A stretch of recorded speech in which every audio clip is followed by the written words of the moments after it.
Hello. आज बात करते हैं इजिप्ट की स्पिरिचुअलिटी की। अध्यात्म की दुनिया में इजिप्शियन लोगों को काफ़ी अग्रणी माना जाता है, क्योंकि कहने को यह सभ्यता लुप्त हो चुकी है, लेकिन इन्होंने अपने सिंबल्स और अपनी जो भी इनके धार्मिक चिन्ह थे उन्हें संभाल कर रखा। और स्पेशली इन्हें मम्मी और पिरामिड्स की वजह से आज भी जाना जाता है। मिस्र के लोग मूर्ति पूजा करते थे और बहुदेवतावादी धर्म था। एक छोटी सी अवधि के लिए इसमें एक ईश्वरवाद की धारणा भी आई थी, लेकिन उसके बाद ये धर्म लुप्त हो गया और ये सभ्यता लुप्त हो गई। इस धर्म में कई देवता थे। रा, जिन्हें सूर्यदेव की तरह माना जाता है, अतुम, चनुम, अमून, पिता और देवियाँ जैसे गॉडेसेस जिन्हें सभी जानते हैं। पूजा मुख्यतः ये पशु बलि द्वारा करते थे और यूनानी लोगों ने देवताओं के लिए कई खूबसूरत मंदिर बनाए। लगभग हर फराहो अपनी मौत के बाद की जिंदगी के लिए बहुत बड़े पिरामिड बनाता था, जो आज दुनिया के 7 आश्चर्यों में से एक है।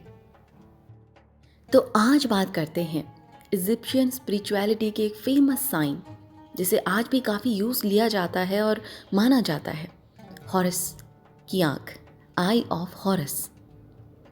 आज हम मॉडर्न टेक्नोलॉजी या साइंस की बातें करते हैं, लेकिन ज़रा देखिए कि इजिप्ट के लोग हमारी दिमागी संरचना के बारे में उस समय भी कितना अच्छे से जानते थे।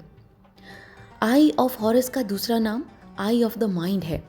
अविश्वसनीय रूप से जब हॉरस की आंख मानव मस्तिष्क के क्रॉस सेक्शन पर आरोपित होती है, तो आंख के 6 खंडों में से प्रत्येक हमारी 5 इंद्रियों के प्रमुख संवेदी केंद्रों और कॉर्पस कॉलोसम के अनुरूप होता है, जो सफ़ेद रंग का सबसे बड़ा संग्रह है।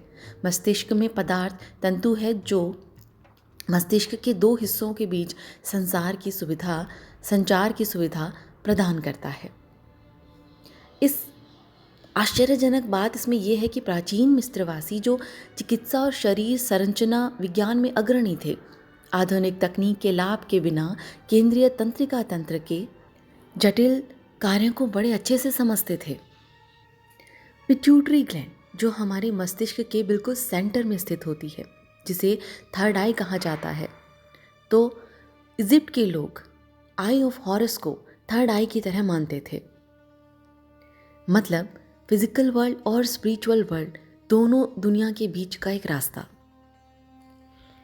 इजिप्ट का ये एंशिएंट सिंबल रिप्रेजेंट करता है प्रोटेक्शन को, सैक्रिफाइस को, हीलिंग को, रिजनरेशन को, रॉयल पावर को।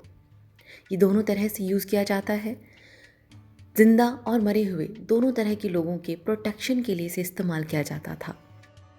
प्राचीन मिस्रवासी आँखों को सिर्फ एक ऑर्गन की तरह नहीं देखते थे जिससे दुनिया को देखा जाता है। उनका मानना था कि आँखों में बहुत पावर होती है और सिर्फ एक नज़र से ही किसी को सम्मोहित किया जा सकता है। और इसी बिलीफ के पीछे उनका मानना था कि इविल आई को गुड आइज से कैंसिल किया जा सकता है, और इसीलिए आई ऑफ हॉरस को प्रोटेक्शन की तरह यूज़ किया जाता था। फ्यूनरल्स पे, मॉन्यूमेंट्स पे जो डेड लोग होते थे, उनकी प्रोटेक्शन के लिए वो आई ऑफ हॉरस इस्तेमाल किया करते थे, वहाँ लगाया करते थे। उन्हें लगता था कि आई ऑफ हॉरस उनकी जर्नी में उन्हें प्रोटेक्ट करेगा, उनकी जर्नी टू द अंडरवर्ल्ड। इसी बिलीफ के पीछे आज भी आई ऑफ हॉरस को यूज़ किया जाता है प्रोटेक्शन के लिए अगेंस्ट द इविल फोर्सेस, और मानना है कि ये हमारे लिए अच्छी हेल्थ, रेजुविनेशन, गुड एनर्जी लेकर आता है।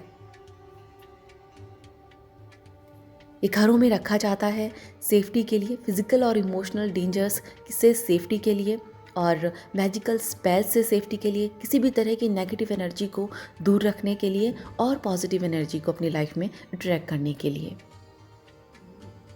अब आते हैं इसकी मेन कहानी पे। एंशिएंट इजिप्शियंस का मानना था, उस समय जो राजा थे उनके ओरिसिस, इजिप्ट के राजा ओरिसिस, उनके भाई सेथ ने उन्हें मार दिया और उनका मर्डर करके पूरे इजिप्शियन पे अपना अधिकार जमा लिया। और उसके बाद इजिप्ट में बहुत ही ज़्यादा बुरा वातावरण रहने लगा। उसने ना सिर्फ ओरिसिस को मार दिया, बल्कि ऐसा माना जाता है कि उसके बॉडी को 14 भाग में काट कर इधर उधर फेंक दिया गया।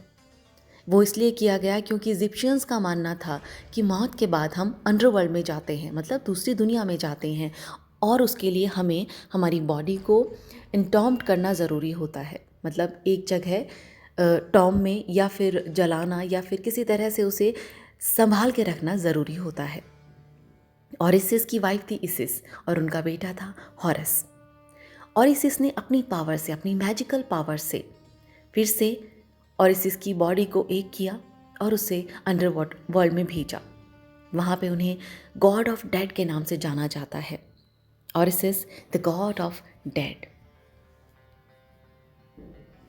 माना जाता है कि हॉरस ने, जो कि इसिस और ऑरिसिस का बेटा था, उसने अपनी पिता की मृत्यु का बदला लिया सेथ से। और सेथ से हुई अपनी इस लड़ाई में हॉरस ने अपनी एक आंख गंवा दी, जिसे आई ऑफ हॉरस कहा जाता है। इसलिए आई ऑफ हॉरस एक सिंबल बन गया सैक्रिफाइस का। इसलिए आई ऑफ हॉरस को एक पावरफुल सिंबल माना जाता है प्रोटेक्शन के लिए। Thank you.